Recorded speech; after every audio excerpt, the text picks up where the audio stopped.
Here we are with Butch Miller from Texas A&M San Antonio, who's one of our presenters today at the Texas Association of Fire Educators Conference 2019. Well, Butch, as an operations chief, there were times that I would ask an individual, hey, I need you to really put this in writing to let me know what happened, to document the events, of course, report writing. And a lot of times those reports would come in and they really struggled with just grammatical errors, making things sound correctly, because it's a legal document that could be used in the court of law. And I never thought of the concept of, me as a chief of operations, I probably should put this individual through some training to help them understand things such as grammar, spelling, the importance of it. So are there resources out there available to us as instructors in the fire service that could help us develop those individuals and get better at what they do? Yeah, and that, as our presentation showed today, one of the things I'm big about, Mike, is that looking what individuals need and then using resources that through the opportunities of the internet and our resources, we have all kinds of free enterprises that we can use to develop students if they're willing to do it. And as I said, they're free. So the student needs to be involved. The student, you can make the suggestion or say, hey, I got these resources, and let them develop them. Two of the ones that I really use a lot are Khan Academy and edX, which offer all kinds of opportunities for you as a student to go at your own pace.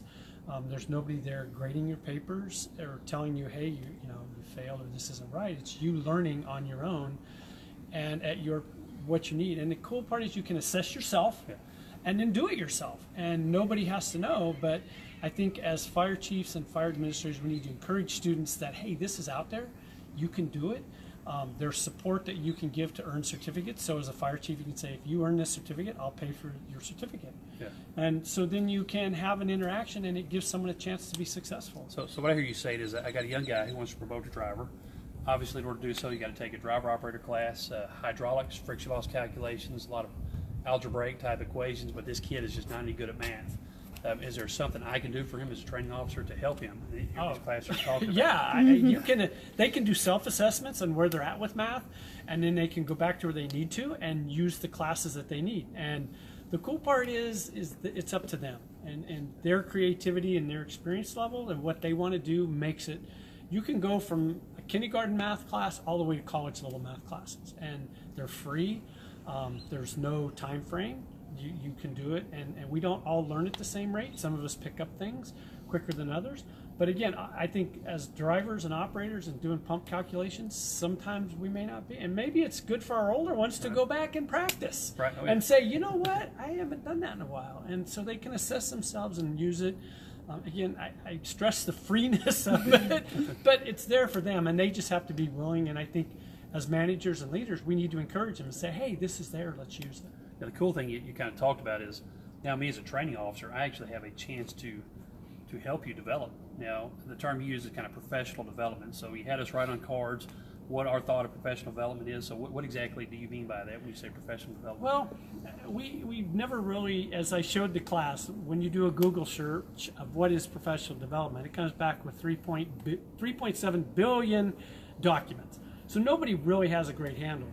Each of us individually knows what we need to develop, and we know our shortcomings or where we need help. So professional development should be the leader, you as the fire chief or the training officer, saying, hey, let's figure out where you're at, and let's encourage you to go from here to there.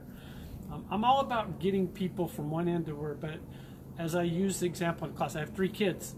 They are not all 3 alike. They were raised alike, but they are 3 different children that have 3 different ideas and 3 different needs. And so in the fire service, we take 150, 200, we have departments of 4,800 people. There's no way that one professional development plan can meet the need of 4,800 people. Right. Because we're not on the same page, we're not at the same level. So let's focus on the individual and help them, and then we channel our resources where they need to be, better than just saying, okay, did it work or not work? We don't know, we don't care, we just did it, and we put it on, mark a checkbox off. The days of marking a checkbox off are gone. You have to really focus on the individual and make them feel important and feel that they're gaining. And when I think if somebody feels happy about what they're doing in their job in their life, then they're going to keep growing and growing. Yeah, well, and I see it as a benefited. Some people want to be captains, some people want to be chiefs, some people want to be nothing but a tailboard. And even if you're going to stay in that tailboard rank, you should constantly educate yourself, learn, and make yourself smarter, and being able to take that individual track like that and develop it for you. I think in the end, the guy may end up promoting just because of the training and the development that he had. Yeah. Weirdly, it ends up somebody gets encouraged and goes, wow, I really like doing this. And as I showed you in the class, there's a class that I love on edX about bridges. Right. Now, we're not going to be engineers and build bridges, but you can go sit and learn how bridges work and see them fall, and something you go, wow, that intrigues me. I never know what intrigues people.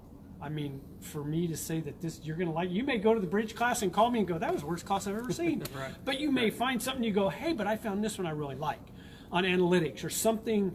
So the education opportunities on the internet are just varying and they're wide, and we need to encourage people to find what they want to do. But and my thought when you said the bridge class and how bridges are built, I thought, well, structural collapse, earthquakes, bridges collapse, and if I understand how they're built, I think I can respond more effectively and possibly make the situation better just because I have a better understanding of why this thing exists. Well, and there's a class in there about the properties and of cement. Yeah. Now, we go into buildings that are all full of cement, but yet there's a class that talks about the engineering, the analytics, and design of cement. Now, me personally, I once watched an entire hotel casino being built because I was intrigued. I helped them pour cement, I I did all this stuff because it intrigued me. So if you can find something that intrigues you, you're going to learn something, and it'll make you a better firefighter and a person, because it's something we deal with, yet we never look at the world. I mean, we stand here, we have concrete, we have metal, we have boats, we have water. There's so many things that we encounter, but yet what do we know about them? Right. And now we can learn, and now for free. That's you it. can learn. I don't think you've said that word. Oh, I know. Does it cost me any money to do this? It's fantastic information. I appreciate your enthusiasm and passion for it. Obviously, you spend a lot of time in the fire service. It's pretty cool that you have the fire service experience plus the education experience. Now you're bringing all your expertise to us and offering that information, and it didn't cost us anything. It's free. But anyhow, as you can see, we're having a good time down here in South Shore Harbor Resort. And hey, it's not too late. We're here. Come check us out throughout the week. You can come in for one day and just sit in on some of the sessions. But biggest thing, hey, like us on Facebook and share, or look us up and follow us on Twitter. Help us spread the message about the Texas Association of Fire Educators. Thank you.